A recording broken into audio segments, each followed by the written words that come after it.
Air India విమాన ప్రమాద ఘటనలో డిఎన్ఏ టెస్టులు శరవేగంగా చేస్తూ ఉన్నారు. ఆసుపత్రి దగ్గర మృతుల కుటుంబాలు పడిగాపులు కాస్తున్నారు. ఆసుపత్రి దగ్గర రోదనలు వింటూ ఉంటున్నాయి. ఇక డిఎన్ఏ టెస్టులు పూర్తయిన తర్వాతే మృతదేహాలు అప్పగించబోతున్నారు. అటు విమాన ప్రమాదంపై దర్యాప్తును ముమ్మరం చేశారు. రంగంలోకి దిగిన డీసీసీఏ బృందం విచారణ చేపట్టింది. ప్రమాదం జరిగిన తీరుపై డీసీసీఏ బృందం విశ్లేషిస్తుంది. ప్రాథమిక నివేదికను సిద్ధం చేయనున్న అధికారులు ఇంజన్లు ఫెయిల్ కావడంతో ప్రమాదం జరిగిందని గుర్తించారు.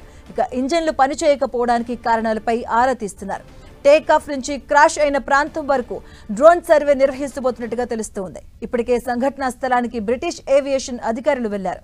ప్రమాద స్థలాన్ని ఎయిర్ ఇండియా సీఈఓ విల్సన్ పరిశీలించారు. ఘోర విమాన ప్రమాదంలో మొత్తంగా 265 మంది మృతి చెందారు.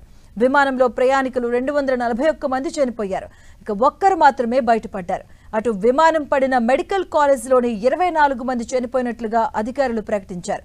మరికొందరికి ఆసుపత్రిలో చికిత్స కొనసాగుతూ ఉండగా అందులో కొందరి పరిస్థితి విషమంగా ఉంది. ఇక ఆసుపత్రి దగ్గర మృతుల కుటుంబాలు పడిగాపులు కాస్తున్నారు. డిఎన్ఏ పరీక్షల అనంతరమే మృతదేహాలను అప్పగిస్తామంటూ కూడా చెప్పడం జరిగింది. డిఎన్ఏ టెస్టులు పూర్తయిన తర్వాతే మృతదేహాల అప్పగింత ఉంటుంది. ఈ నేపథ్యంలో ఆసుపత్రి ముందు బంధువులు పడిగాపులు కాస్తూ ఉన్నారు. విమాన ప్రమాదంపై డీసీసీఏ బృందం దర్యాప్తు చేస్తూ ఉంది. అలాగే బ్రిటిష్ ఏవియేషన్ బృందం కూడా అక్కడికి చేరుకుంది. ప్రమాదం జరిగిన తీరుపై డీజీసీఏ బృందం విశ్లేషణ చేపట్టింది.